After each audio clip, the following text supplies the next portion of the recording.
وكالة الأنباء الجزائرية تنشر برقية بعنوان: أيها الفرنسيون، الجزائر ليست محميتكم. موضوع الجزائر أصبح واحدا من الطقوس أو من الثوابت التي تستنفر الصحافة الفرنسية.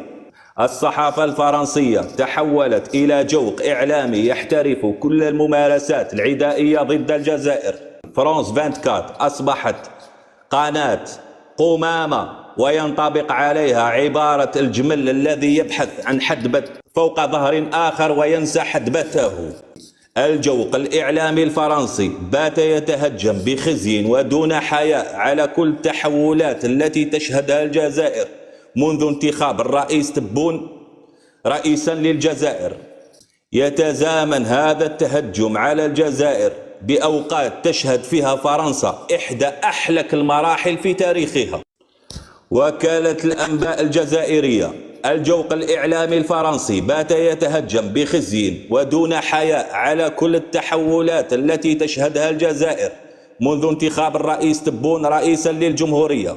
يتزامن هذا التهجم على الجزائر بأوقات تشهد فيها فرنسا إحدى أحلك المراحل في تاريخها.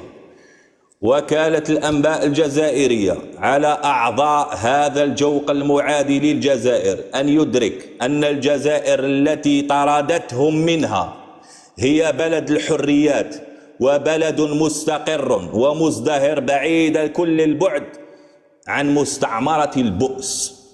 وكالة الأنباء الجزائرية من الأجدر بهذا الجوق الاعتراف بأن الجزائر أفضل حالا اليوم بكثير من فرنسا.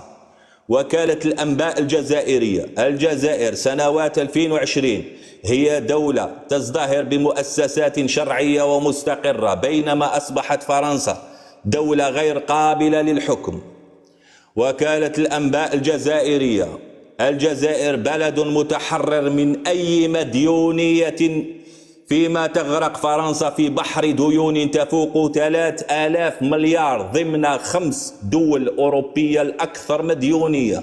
على هذا الجوق الفرنسي أن يلتفت إلى المحميات الفرنسية، إلى المحميات الفرنسية، لأن الجزائر ليست ولن تكون إحداها، وهذا عهد قطعناه أمام شهداء ثورة التحرير، الله يرحمهم.